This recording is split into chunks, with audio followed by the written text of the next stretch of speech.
Sahana vavatu, sahanau bhunaktu, saha viryam karavavahai, tejasvinavadhitamastu ma vidvishavahai. Om Shanti Shanti Shanti. Samasta Jana Kalyane Niratam Karunamayam Namami Chinmayam Devam Satgurum Brahma Vidvaram. Okay. So we'll read the first mantra. From the first mantra, we'll read up to what we have covered. So I'll just chant that.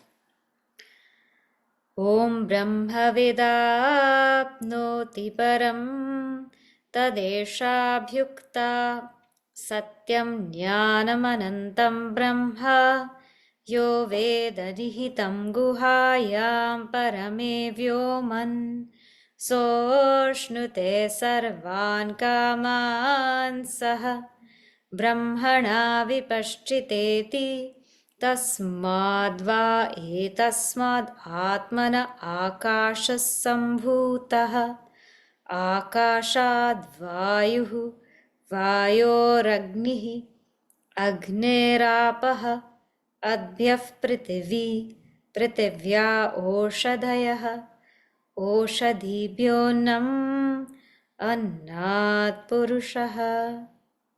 Okay, so we saw up to there. Annat Purushaha. So we are on, if you want to see your book, page 152. We're just going to start by reviewing that mantra. Taittiriya Upanishad says something so beautiful. It says that the knower of the self attains the highest, right? And where is the self? It is in the cave of the intellect, which resides in the heart. And for the one who knows that, they are able to enjoy all of the desires at one go. Why? Because everything is them. They realize that I am actually all. So I don't need to desire anything. I don't need to obtain anything. I am actually all. Then the next topic is Srishti Prakarana. Okay, if I am all, if you say that I am Brahman, then what is my relationship to this world? I am Brahman, what is my relationship to this world? It says that tasmat, from Brahman, etasmat, from Ātman, from Brahman, which is that Ātman, this whole world comes. And how? First through space, and then air, and then fire, water, earth. So this whole world comes about in a sequence. And as I mentioned last time, Upanishads have many ways of telling us about how creation or manifestation happened, but their main goal is to bring us back to the source. So from Brahman, which is Ātman, all of these things came out. And then from earth, herbs came out. From herbs, food, and from food, Purusha, or the beings came out. So now here, something that we just have to ponder upon is Satyam, Jnanam, Anantam. Again, those three words, right? How can we say that everything is Satyam? Everything is existence, pure existence, because the substratum of everything is existence. Simply put, everything is, everything is. And how do we say that existence is consciousness? Because where is? right? For is to exist, one has to be aware of is. Otherwise, where is this concept called existence? Where is is? So is really in awareness, and that awareness is really existence. So existence is not a concept. Existence is I. Awareness is I, because that isness lies in I. That awareness of that isness lies in I. Existence is I. Awareness is I. What about infinitude?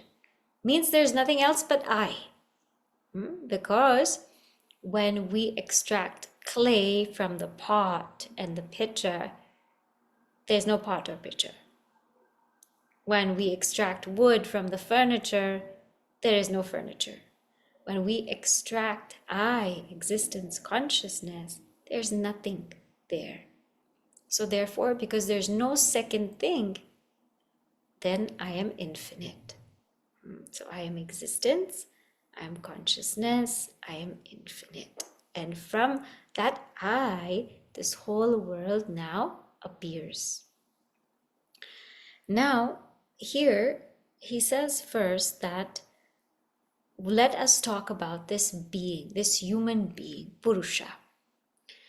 And there's an objection that arises. Why are you talking about Purusha? Why are you talking about just a human being when so many beings have arisen? So many animals, so many insects, so many different things have arisen. Why are you talking about only human beings? And why are you only assessing human beings? So very beautifully, Ādi Śaṅkarācārya ji answers and he says, Pradhanyat. Pradhanyat meaning human beings are of utmost importance. Why? Karma jnana adhikaraha. Because they are capable of performing action and of knowing the truth. And this is what puts human beings on that level. Because we are capable of knowing the truth. We are possessed of that intellect which has the ability to inquire. And if we don't make use of it, then we are good as animals. Because he says animals, all they can do is just eat and survive. Eat, sleep, survive. But human beings can actually think. And so we're going to assess human beings. We're going to make this analysis about human beings because they have that capacity and they have that potential. And therefore, they should make use of it. Now, he says here, let's analyze the each kosha one by one. And why are we going to do that? Because even if human beings have the ability to observe, to think, to question, to inquire, there's one big problem with human beings, and that is their minds and intellects are turned outward. They're outward facing. And so they're lost in the world. They're lost in their desires and thoughts and imaginations. They're lost in the world. And so this analysis of the 5 koshas, what it aims to do is bring that human being back to their true self. Each one will be analyzed so that the human being, any person can keep going inner and inner and inner and inner instead of outer. And for this, he's going to employ a technique called śākhā-candra-nyāya. And we saw this in Panchadashi also, where if we see a moon very beautiful up in the sky and we're trying to point it out to somebody who can't see it, let's say it's a sliver of a moon that may not be so obvious, we use a tree, the branch of a tree, and we tell them, do you see that branch of a tree? And in front of that branch of a tree, that is a moon. So using the branch of the tree, the moon is pointed out, but the branch never touches the moon. A branch has no association, no connection with the moon, but the branch is just used as a reference. So in the same way, these 5 koshas are like branches. They cannot touch the self. They do not touch the self. But because we can't grasp the self, we can't realize it. So it's as though we're holding on branch by branch by branch by branch to get to that last branch, which points to the moon. So think of it as we're climbing a tree here, and the first branch is going to be the food sheath, second the vital air, then the mental sheath, then intellectual sheath, then the bliss sheath, which is finally pointing to the moon, and then drop the branch. Drop that branch. But first, for us to, start, we have to hold on to one branch. And the branch that we're going to hold on is the one that's closest to us. And it's the food sheath, or the annamaya-kośa. So we take this branch and we hold on to it. We analyze it clearly and we say, no, I don't want to remain here. That understanding, that recognition, I don't want to remain here. I have to make my way to the next branch. That has to happen. So today we're going to take some time to just analyze this annamaya-kośa. All right? So now, if you can turn into your page to 160, that is where I will, that's actually 157. That's where I will start. So I will chant. Sava esha purusho narasamayah tasyedameva shirah ayam dakshinah pakshah ayam uttarah pakshah ayam atma idam puchham pratishtha tadapyesha shloko bhavati. Sava esha purusho narasamayah tasyedameva shirah ayam dakshinah pakshah ayam uttarah pakshah ayam atma idam puchham pratishtha tadapyesha shloko bhavati. So he says, first branch, Sava esha purushaha annarasamayah. Sa, sa. This verily, va, here's ve, esha, this human being, this being is annarasamayah, is consisting of the essence of food. So this human being at the first branch, as the first level, this body, we're really talking about this body, is consisting of food. And it's made from the seed of the father and the ovum of the mother. When that is united, which both are made of food, then what is produced is a body which is made of food. And this body lives and thrives in food, and it decays, it dissolves in food. And we know that as a direct fact. We don't have to think about it too much because it's a direct experience. When we eat also, this body expands. And when we don't eat, it collapses, it shrinks. So this whole thing that we are so obsessed about, it is just annarasamayah. It's just consisting of the essence of food. That's all it is. Now, here he's using a metaphor, and he's kind of pointing out to himself, and he says, Idasya idam eva shiraha.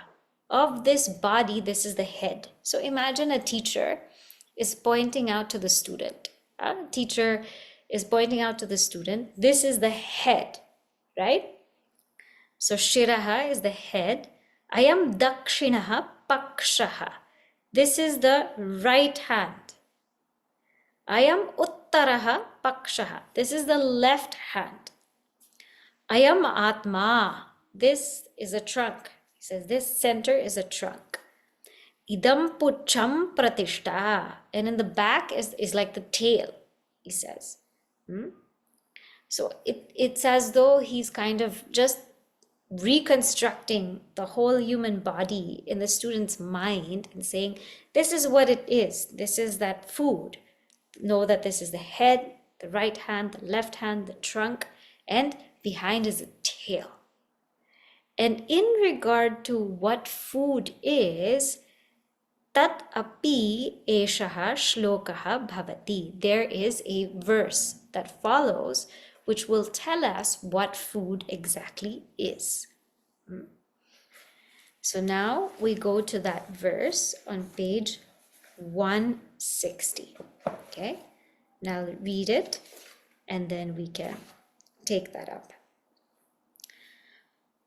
Annādvai prajah prajayante yah kaśca prithivīga śritāh atho annenaiva jivanti athena dapiyantyantataha annagam hi bhūtānām jeshtam tasmāt sarvaushadamuchyate sarvam vaitena mapnuvanti yenam brahmopāsate annagam hi bhūtānām jeshtam tasmāt sarvaushadamuchyate annāt bhūtāni jayante jātānyannena vardhante adyateti ca bhūtāni tasmādannam taduchyata iti.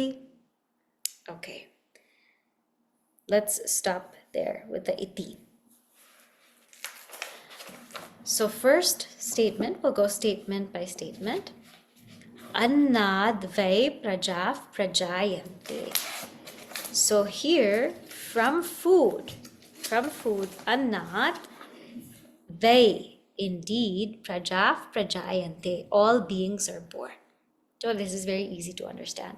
From food, all beings are born, all beings exist. Yaha kaśca prithivīga śritāh. Yaha kaha cha prithivīga śritāh means whatever beings exist in the earth. You could take animals, you could take insects, you could take anything. Everybody's body is made up of food. There's no difference in that. Everyone's body is made of food. Ataha annena eva jivanti.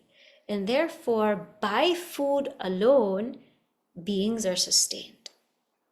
If we do not eat, we starve and we could even perish.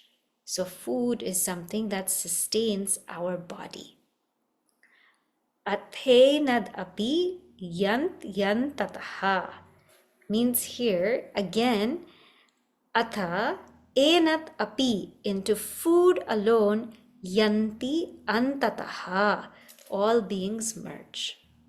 So when the body decays, what happens is it becomes food in earth. It becomes soil. It decomposes, it becomes soil. Or other animals, other beings, they eat the body. Annagam hi bhūtānām jeshtam. So food, annam, is verily bhūtānām jeshtam, the eldest of all creatures. Meaning it has to be there. It has to be there for any body to come about. So it is the eldest. Tasmat sarvaushadam uchyate. So therefore food is medicine. So very interestingly in our scriptures, in Sadhana Panchakam, there's a text called Sadhana Panchakam, and it says that hunger is disease and food is medicine. And this verse also came up in Bhagavad Gita on Monday, that why people eat or should eat is because they have the disease called hunger. And for people who eat when they have hunger, then food is medicine. But for people who overeat, then what happens is their medicine is like food. They have to take so many medicines because they're causing so much disease in their body. So our Ayurveda, in Ayurveda Shastra, all the medicine is made of plants, it's made of herbs, it's made of food. There's no other medicine, there's no other thing added. And with simple changes in diet, simple fixes, everything can be fixed. So food is actually medicine. So it's called sarvaushadam. It is that divine medicine for all beings.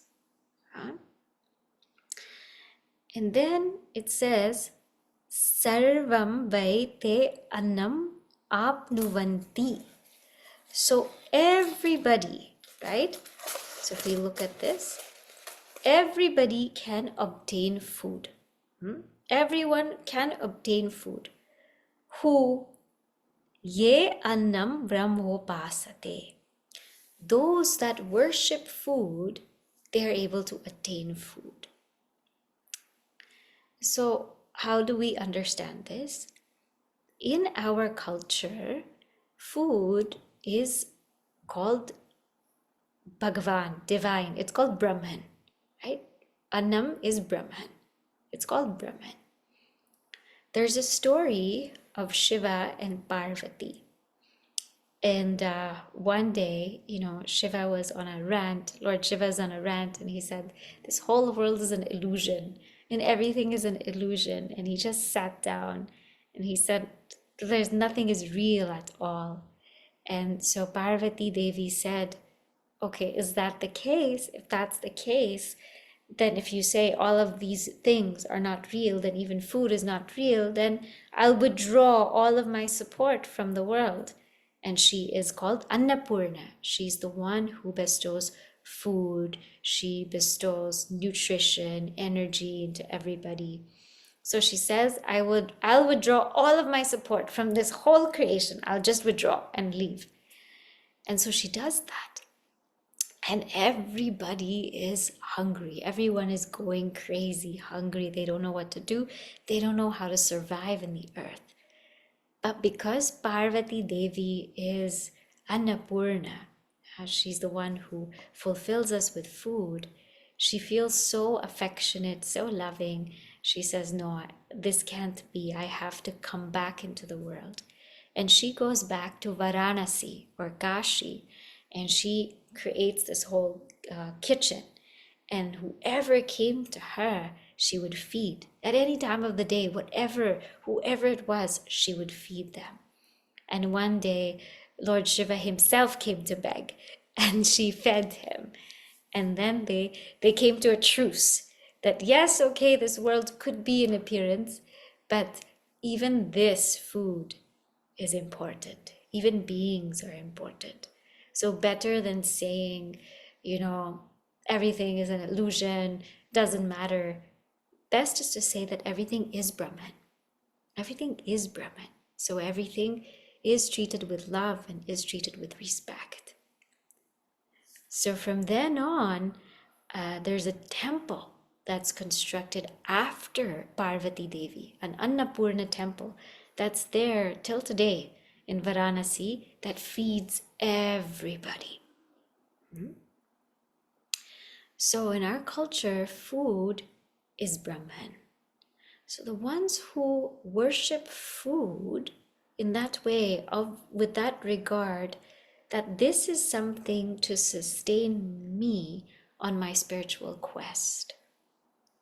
So that's attitude number one. This is something that is there to sustain me in my spiritual quest. The second attitude is, this is medicine for my disease of hunger. This is medicine. This is not something that I could just, indulge in. It is actually medicine. Third is, think about how many people have brought that food to our plates. In Bhagavad Gita, in the Monday class, I shared that one of the names of Ishvara is Bharata, the nourisher. Because if you think about Anything, even a grain of rice, how did it get into our plates? It's because so many people were part of that process.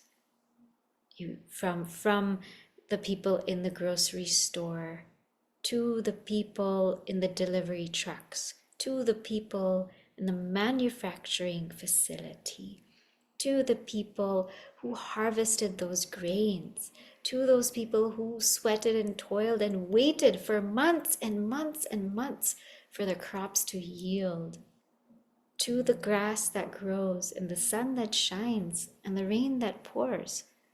Because all of this is happening, there's a grain of rice on our plate.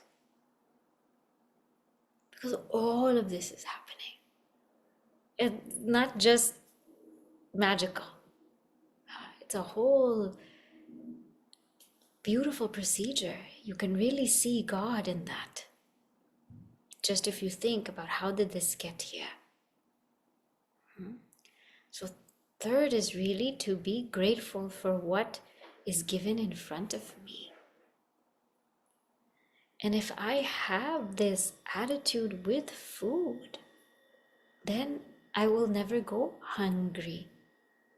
This is the blessing of Shastra, that if we respect food as a tool to sustain our body, if we see it as medicine for a disease of hunger, if we value it with our hearts where it came from, and so we don't waste and unnecessarily consume or over-consume, then because we have that respect for food, then food will respect us.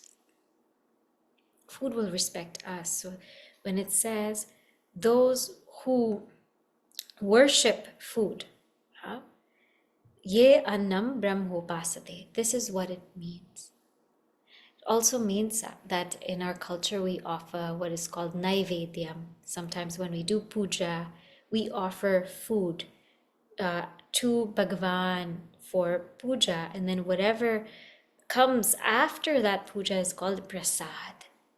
So that's also what it means when we offer food to others and then we take it after that. That is also a form of worship. Therefore, he says, because food, again, he reiterates, because food is such an important part of our lives, annagam hi bhutanam jeshtam. This food is very divine. It is the oldest. It's considered the best. Jeshta. Jeshta literally means the oldest. Oldest means it's the best because it sustains life. And when we take out food, right? When we take out food from our bodies are gone. So know that this is a way of us thinking about Brahman. Because if we take out existence, consciousness from us, we're gone, right? But it's starting from food. So if we take out food from our bodies, then the body is completely gone. So therefore it's seen as Jeshta, as the eldest. Tasmat sarvaushadam uchyate.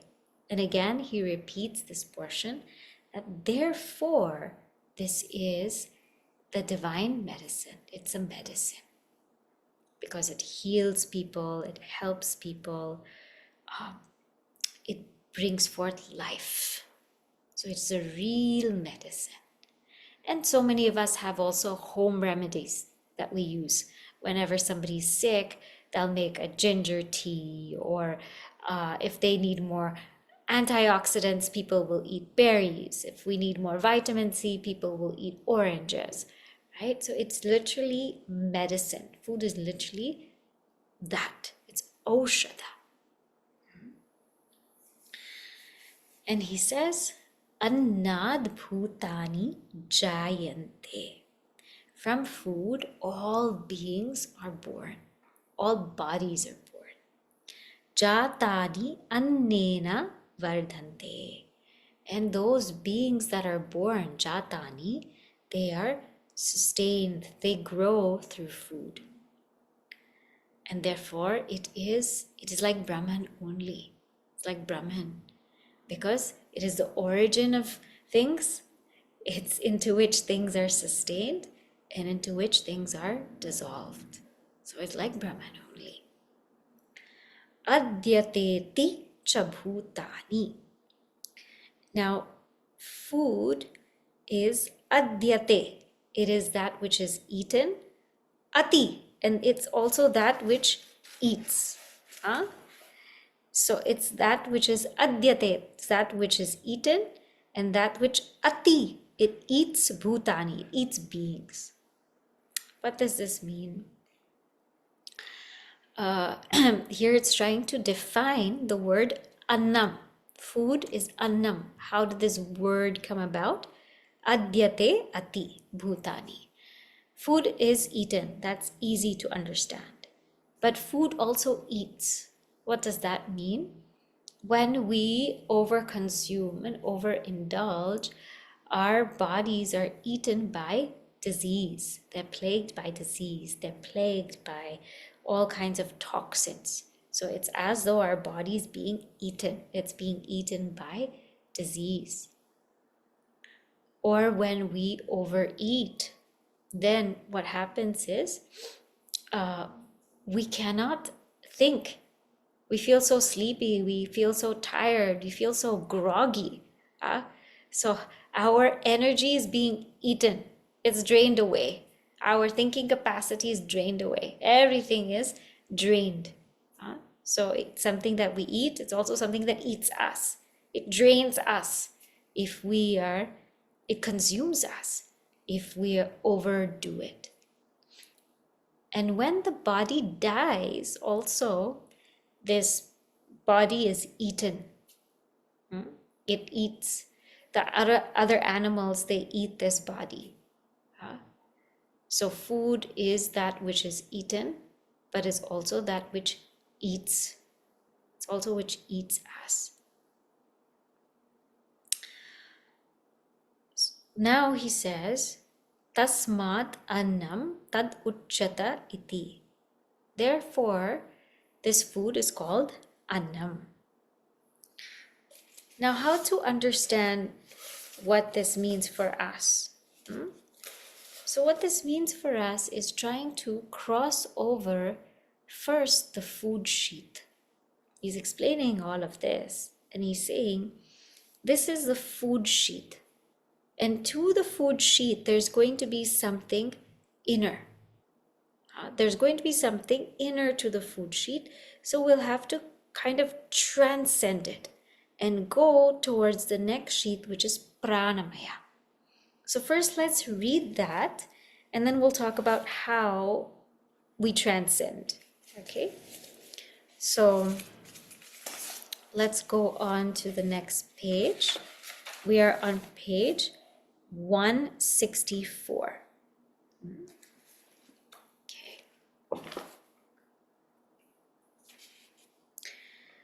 Tasmadva etasmad annara samayat anyontara atma pranamayah tenaisha purnaha sava esha purusha vida eva tasya purusha vidatam anvayam purusha vidah tasya prana eva shirah vyano dakshinah pakshah apana uttarah pakshah Akasha Ātma Prithvi Pucham Pratishta Tadapyesha Shloko Bhavati. So now he's saying from that now there's something from this annamaya-kośa, right? Tasmat, meaning from that annamaya-kośa, etasmat, from this annamaya-kośa, there is something else. Anyaha, there's something. Antara, there's something which is inner. Atma, there's a different thing which is inner, and that is called pranamaya. So we'll stop with this. When he says this is the food sheath, now there's something inner, he's telling us this food sheath is not the self. It's not the self, so you drop that because there's something inner to it. There's something inner, there's something subtler, and that subtler thing is pranamaya. Now, what does this drop mean? When we study and when we read and when we chant, it's easy to say, okay, now drop the annamaya-kośa. If we really thought about it, all of these things would be dropped when we drop body identification. The first thing is body insecurity. So this insecurity that we have of the type of body that we have, of the shape, of the form, of the height, of the weight, of the color of skin, all of this would drop because we understand deeply that actually this is just food. It's actually just food. It is not me. This is not Ātma. This is just this food sheath. So it is shaped in a certain way. It's colored in a certain way. It's absolutely fine. It's fine. There's no need to have such a strong hold on it. So this body insecurity, this will drop. We won't feel small, tall, short, fat. We won't feel that. Second thing that will drop is the feeling of superiority or inferiority when it comes to being a specific race or gender. So in history, many occasions are there when certain races will feel superior and others will feel inferior because they're of a certain race or somebody is of a certain race, and people are harmed because of their race. So this feeling of superiority because of the color of a skin or of a race, that will drop. So superiority or inferiority with regards to race.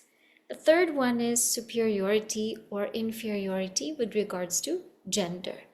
So that feeling of that this gender is better and that gender is not better, and a feeling of, so much difference or so many complexes, all of that will drop because we know that we're not this. All of the confusion of gender identity, that will all drop because we're not this. We're not addressing the root cause here. The root cause is body identification. That's what we have to address. That the Upanishad is addressing. The fourth one is fear of death. Fear of disease and fear of death. Why are we afraid? Every single body will have to die. Every single body. No body is there that didn't die. It's a body means it has to die. Now, the only thing is, how is it going to die? So everybody will have something to break their body down. Everybody, there's no exception to the rule. Even great Mahatmas, even great beings, enlightened beings, they will have something that will break their body down. It could be a cancer. It could be an accident. It could be a terminal illness, a disease. It could be paralysis. It could be a heart attack. So everybody's body will have to have something that will come to break it down. So when that something comes to break our body down, there's no need to be afraid of it. It's gonna come. It's gonna come. And it's absolutely okay because everybody goes through it. So there's no fear of death because what is dying? Food is dying. Right?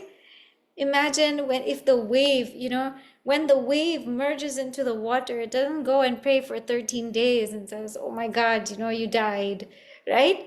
No, it doesn't do any of that, right? The wave doesn't say, oh my God, I'm dying, I'm going into water. No. So this fear of our body dying or our body having some disease or our body breaking down, that is going to get completely destroyed when we disidentify with this sheath, that sense of fearlessness comes.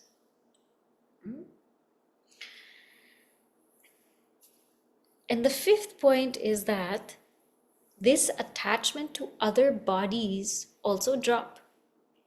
It drops because if we don't see ourselves as a body, then we won't see other people as a body.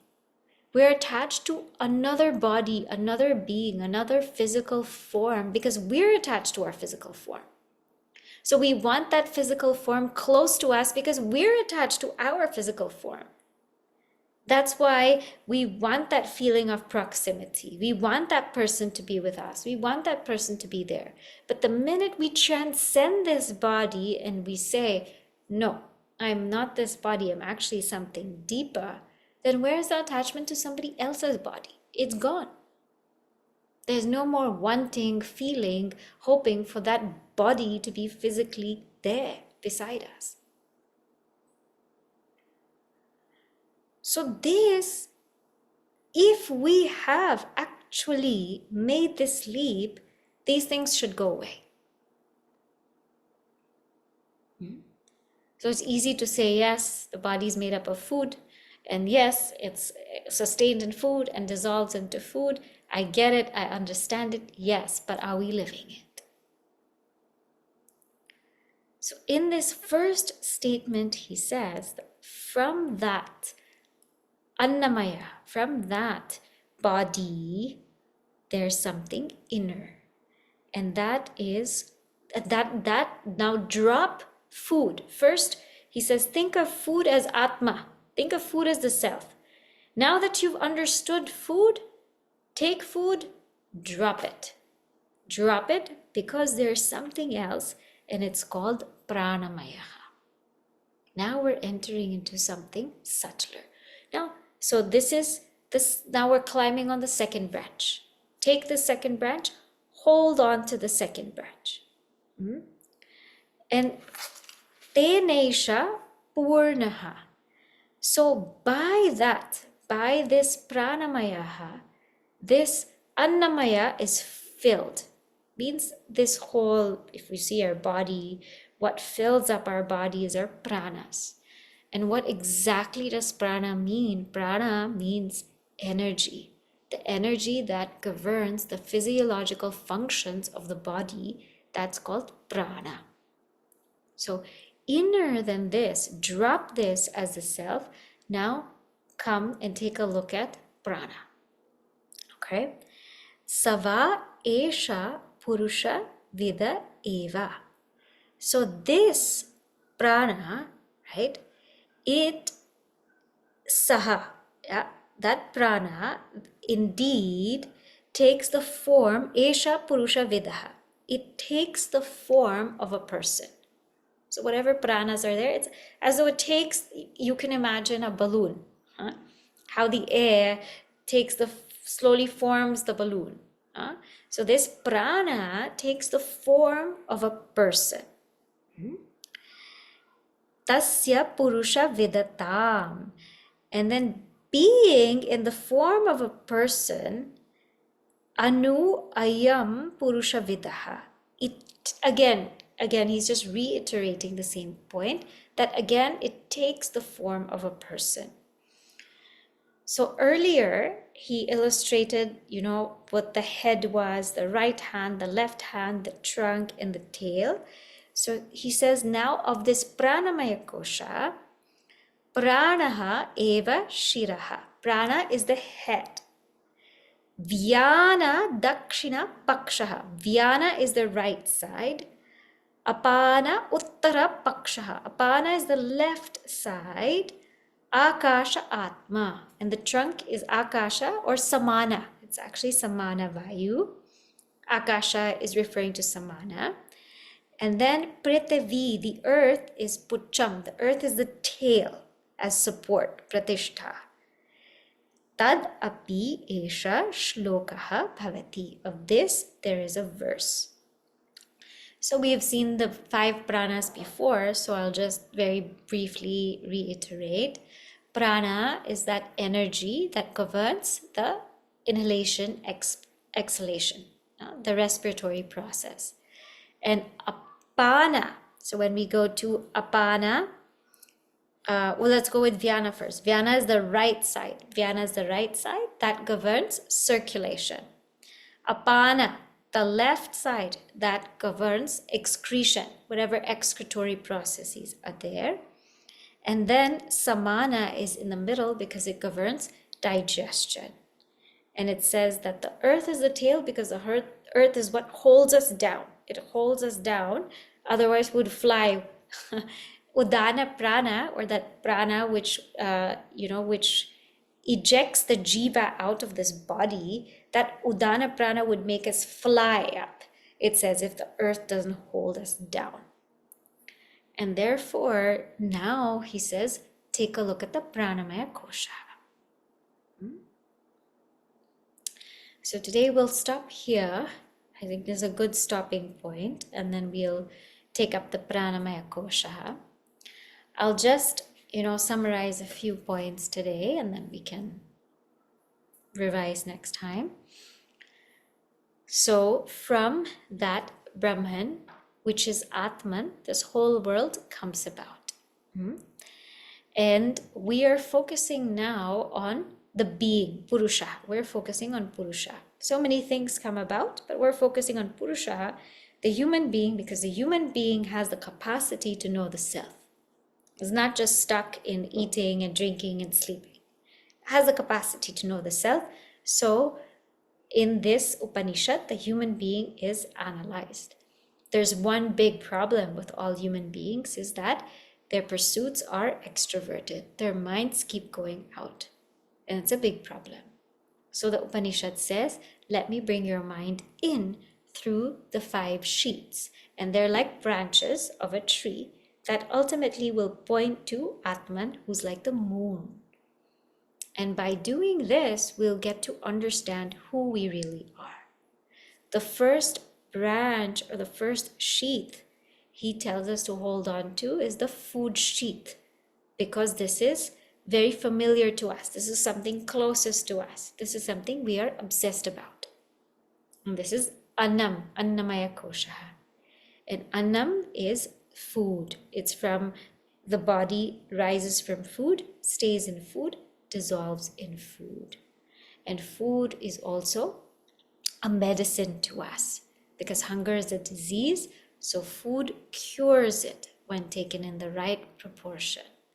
And food is also something that we really respect and we honor because it helps us to sustain our spiritual quest and to perform our duties. And it helps us connect with the higher, especially if we eat certain types of food. It makes the mind pure, makes the mind calm. So that food is something to be respected, to be revered, to be loved, and to see it ultimately as Brahman also. Brahman is the self and Brahman is food also. And those who worship, who revere food, they will be blessed with food. And therefore, food is Jeshta. It is like the oldest. It is very special. It's like the oldest being, because without it, we cannot survive. But having said all of this about food, it is not the self.